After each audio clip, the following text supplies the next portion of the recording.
Today our topic is parallel lines and transversal. So our central question is, how can I use angles formed by parallel lines and transversals? Postulate 15, corresponding angles postulate. This is on your resource page. If two parallel lines are cut by a transversal, then the pairs of corresponding angles are congruent. You should have discovered this in the 3.2 exploration we did at the end of class last block. But in case you didn't quite get there, corresponding angles are congruent as long as the two lines are parallel. So in example 1, the measure of the three numbered angles is 120. Identify the angles that are also going to be 120. Explain your reasoning. So first off, let's use that corresponding angles. We have corresponding angles are going to be 120. So if we look at those parallel lines cut by the transversal, the corresponding angle to 1 would be 5 because they're both in the top left corner. So if you kind of think you're looking at those lines, you'd have a top left, top right, bottom left, bottom right. So the corresponding one to 120 would be here 5. So angle 5 would be 120. And that's because it's a corresponding angle. Now the other two might not be as obvious, but if we look, we do have vertical angles here.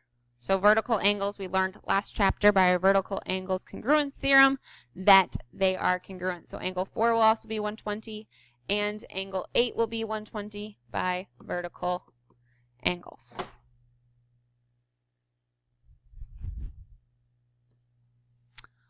The next set of theorems are theorems. So the first one is a postulate, so we don't need proof for that one, but we do need proof for these three theorems. They have been proven. So alternate interior angles, if two parallel lines are cut by a transversal, then pairs of alternate interior angles are congruent. So remember, alternate interior, they're on the inside and they're on opposite sides. So one's on the right, one's on the left. Alternate exterior, they're on the exterior, one's on the right, one's on the left. And then consecutive interior angles. Now, please be careful on the consecutive interior because these are not congruent. These are supplementary, which mean they add to 180. So make sure you watch out for that one. But consecutive interior, they're on the inside and they're both on either the right or the left side. So they're not alternate, they're consecutive. So now using those, find the value of x in the diagram below. So if we look at this diagram,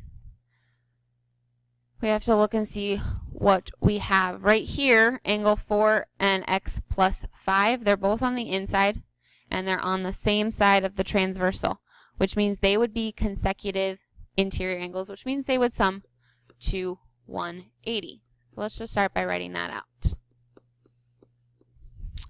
Now we need a way to know what the measure of angle 4 is, and if we look, we know that this measure is 115. So by vertical angles, we can say that the measure of angle 4 is also 115. So we can make that substitution by the substitution property of equality. And then we can solve for our variable. Combine your like terms. 115 plus 5 is 120.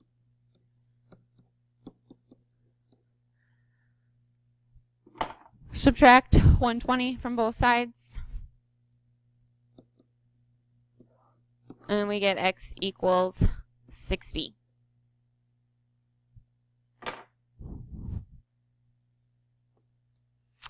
Example 3, use the diagram at the right. If the measure of angle 1 is 105, let's just write that in. Find the measure of angle 4, the measure of angle 5, and the measure of angle 8. Tell which postulate or theorem you used in each case. So if we look, measure of angle 4 would be 105 by the vertical angles congruence theorem. I'm going to start off with that one. Measure of angle 5, if we look here, 1 and 5 would be corresponding angles. So that would be our corresponding angles postulate. So we can say the measure of angle 5 is equal to 105 by the corresponding angles postulate. And then lastly, the measure of angle 8. You could use a lot of different ones for the measure of angle 8. It will also be 105. You could use vertical angles with the measure of angle 5. You could use alternate exterior angles. You could use corresponding angles with number 4. So I'm going to use the alternate exterior angles theorem. But whatever choice you make, that's fine. Question number 2, if the measure of angle 3 is 68 and the measure of angle 8 is 2x plus 4, what is the value of x? Show your steps. So if we look back up at our diagram, we know that the measure of angle 3 is going to be 68 degrees, and we know that the measure of angle 8 is going to be 2x plus 4. Now if we're looking, both those angles are exterior angles, but they are not alternate exterior angles. So let's look at how we could get alternate exterior angles. We would need to know the measure of angle 1 in order to have alternate exterior angles. So is there a way we could figure out the measure of angle 1 from the information we've been given? Yes, because we have a line here being split into 2 angles, which means that angle 1 and angle 3 are supplementary. They're a linear pair, which means they're going to sum to 180. So if we do 180 minus 68, we get 102, which means that the measure of angle, not 102, 112, excuse me, means that the measure of angle 1 is 112. So now we know the measure of angle 1. We know that the measure of angle 8 is 2x plus 4. Since the measure of angle 1 and the measure of angle 8 are going to be congruent by alternate exterior angles, we can set them equal to each other. So 112 equals 2x plus 4, alternate exterior angles theorem. And then we can solve for x. Minus 4 on both sides. We get 2x equals 108. Divide both sides by 2, we get x equals 54.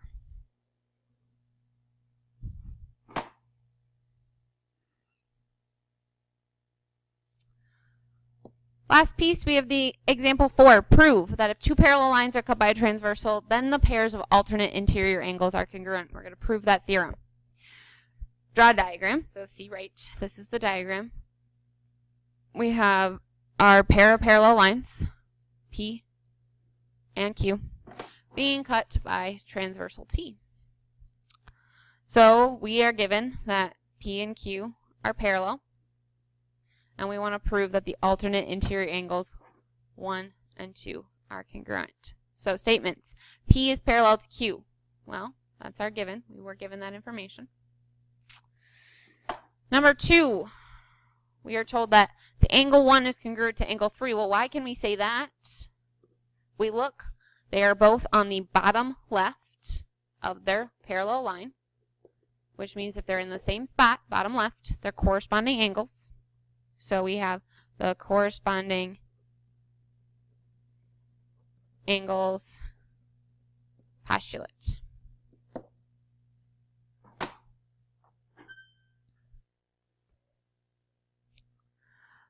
For step 3, we have 3 is congruent to angle 2. So angle 3 is congruent to angle 2. If we look at angle 3 and angle 2, what do we know about those two? Vertical angles. So by the vertical angles congruence theorem, which we learned in Unit 2, and these things will carry over. So please don't just like learn something in Unit 2 and then all of a sudden forget it for Unit 3, 4, 5, and 6, and so forth. You are going to use some of the information from all the chapters as we continue forward. So you're going to want to keep all this information fresh and in the front of your mind, not in the back. All right. So by the vertical angles congruence theorem, we can say that angle 3 is congruent to angle 2. And then we can say that angle 1 is congruent to angle 2 by, if we look, we see that crisscross pattern happening. So that is our transitive property of congruent angles. So that proves the theorem that states that pairs of alternate interior angles are congruent when two parallel lines are cut by a transversal. That's all the notes that I have for you today. Thank you for watching this video, and please subscribe to my YouTube channel.